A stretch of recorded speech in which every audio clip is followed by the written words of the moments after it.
nosotros nos enfrentamos a la realidad, ¿no? Nosotros tenemos a las pacientes y todo. Aprovechando este diálogo que tenemos y la experiencia, yo como clínico tengo unas preguntas.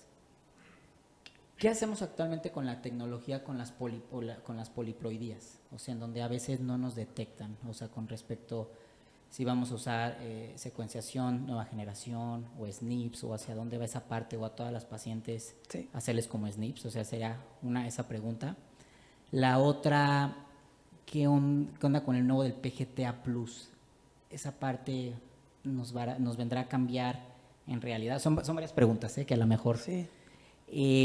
Y siempre el dilema es, sabiendo las limitaciones del PGT, ante la parte de ustedes, de genomics, la parte de genética, siempre es costo-efectividad del PGT para tener un embrión euploide y por consiguiente tener mejores tasas de éxito, ¿no? Entonces, o sea, son varias. Y la otra que me surge es, ahora con el PGT no invasivo, ¿cómo le podemos hacer? Porque desde mi punto de vista el PGT no invasivo, su gol estándar es el PGT, contra lo que lo estamos comparando. Y si el PGT no tenemos esos alcances, ¿cómo podemos en algún momento hacer que PGT? Porque ahorita entiendo y creo que hacia eso va la tecnología, lo no invasivo y todo eso que decías en el aborto, los microarreglos o el DNA tomar en sangre antes de hacerle el degrado, desde mi punto de vista se realiza y vale la pena y a la paciente no la sometes. ¿Cómo podemos hacer que el PGTA no invasivo alcance esos niveles de sensibilidad cuando nuestro gol estándar tiene sus limitaciones? Perdón, fueron muchas preguntas, pero me surge ahorita que estamos en confianza, que es el día a día. Sí, para mí tiene total sentido todas las preguntas y creo que es un creciente de la explicación, creo que ellas se involucran todas muy bien. La primera cosa, por responsabilidad de estar hablando aquí hoy, voy a hablar como genetista, ¿vale? Porque independientemente de, obviamente me encantaría que utilizaras Genomics, pero independientemente de la plataforma, y voy a hablar como genetista.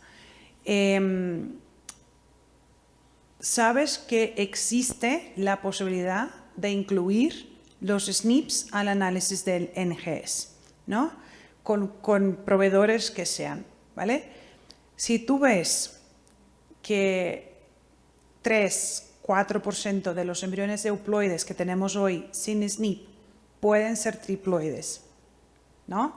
Y tú piensas que 4% es importante, es algo que valería la pena para los embriones euploides, es una cosa, lo deberías pedir, lo deberías incluir, ¿vale? Por otro lado, tú vas a tener situaciones, y no sé muy bien cómo es la población para México, pero en algunos países, especialmente Europa, donde la edad materna, o en Estados Unidos, en algunos estados, como New York, por ejemplo, que la edad materna es bastante avanzada, tienes que sacar provecho del mayor número posible de embriones que esta paciente pueda formar. Y algunas veces, si tú no estás mirando en un timelapse, si estás mirando al ojo, el embriólogo puede perder un pronúcleo y tú puedes pensar que es un pronúcleo y este embrión no va a ser llevado a cabo en blastocisto, o tú puedes ver un pronúcleo que está fragmentado y lo puedes pensar que son 3, pero la verdad era un pronúcleo que estaba fragmentado, que lo miró algunas horas más tarde, y también puede perder este embrión, y si tú quieres dar una chance en este embrión tienes que testar para saber si eres triploide o haploide para poder aprovechar y sacar lo mejor para esta paciente de un ciclo que ya está pagando. Entonces, importante entender cuándo se aplica, entender cuándo es importante, cuándo es relevante hacer una tecnología nueva. Tú me dices, Juliana, los euploids de NGS son muchos que son triploides. No, 4%. Tú valoras, no te estoy diciendo que 4% es mucho o es poco, pero cada clínica va a tener un volumen. En una clínica que está viendo 500, 600 pacientes al año, va a ser 4%, va a pensar, ¿cuántas pacientes ahí podrían tener un embrión euploide que yo transferí? Entonces, cada uno va a saber dónde aplicarlo, pero sí, yo creo que eso es importante. Hay una cosa importante de la inclusión de los SNPs también, que es percibir si el ADN que está dentro del tubo de la biopsia pertenece simplemente al embrión o no. Es bastante común que vengan algunas pocas células de contaminación materna en el tubo, que es maternal cell contamination, ¿no? Que son las células de la granulosa. Aunque el embriólogo sea el amo más perfecto del mundo, En el momento de la biopsia hubo un poco de célula de la granulosa que no se fue, que no se pudo quitar, puede venir. Y eso es una de las principales razones cuando hay discrepancia de sexo del embrión. Entonces, si reportamos femenino y este embrión era masculino, porque la cantidad de ADN que tenemos del cromosoma Y es bastante menor que del cromosoma X de la madre, y lo que teníamos dentro del tubo era una contaminación materna. Con esta contaminación materna se puede ver muchos mosaicos que son falsos, porque la realidad del embrión era una trisomía, pero la célula materna que era normal nos hace mascarar y parecer que es un mosaico. Entonces, con eso tiene otra ventaja, que es saber que lo que estamos reportando es verdad. ¿Cómo se puede utilizar eso de manera a la eficiencia de la clínica? Poner a tus reportes de inspección a los reportes de calidad. Cada clínica tiene su gerente de calidad. El gerente de calidad tiene que ver cuál es la frecuencia de buena biopsia.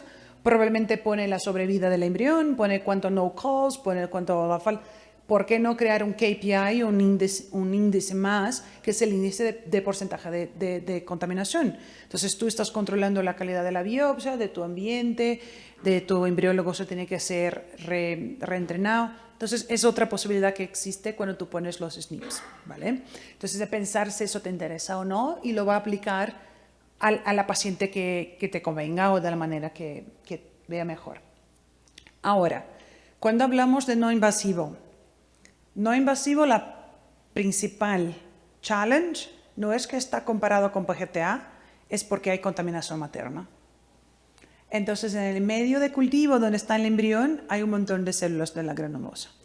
Cuando hacemos, no sé si has visto estos resultados, pero cuando hacemos no invasivo de un embrión que fue vitrificado, si ese embrión fue vitrificado en blastocisto, se desvitrifica y se toma después de 8 horas el medio de cultivo, la correlación con PGTA es de 96%, es de casi 98% en algunos casos. Es altísimo. ¿Por qué? Porque tú quitas la contaminación. El hecho de vitrificar y desvitrificar limpia la zona del embrión, y cuando el embrión se expande por 8 horas dentro del medio de cultivo, todo el ADN que pone en el medio muy probablemente está viniendo del embrión y entonces la contaminación no hay. Entonces es un tema biológico y que vale la pena sugerir que todos los embriones sean vitrificados antes de tomar el medio de cultivo. No, porque tú vas a cambiar la biopsia por la vitrificación. O sea, es hacer un procedimiento de más de cualquier manera, por eso no se sugiere. Hay un estudio que hemos publicado hace poco y que está por hacerlo más notable, que es de las pacientes que han hecho la biopsia y la biopsia ha venido como no call, y después tú tienes que desvitrificar y quizás rebiopsiar. ¿Y por qué rebiopsiar? Este embrión ya ha pasado por una biopsia, va a tener que pasar por una vitrificación otra vez de cualquier manera. Entonces, que sea 2 vitrificaciones en una biopsia, además, y no 2 biopsias, 2 vitrificaciones. Entonces, para estos podrías tomar el medio cultivo. Entonces, vamos ahí un poco para la personalización otra vez. Para terminar, la respuesta es, no creo que sea hacer para todos una cosa o la otra, pero personalizar un poco la necesidad.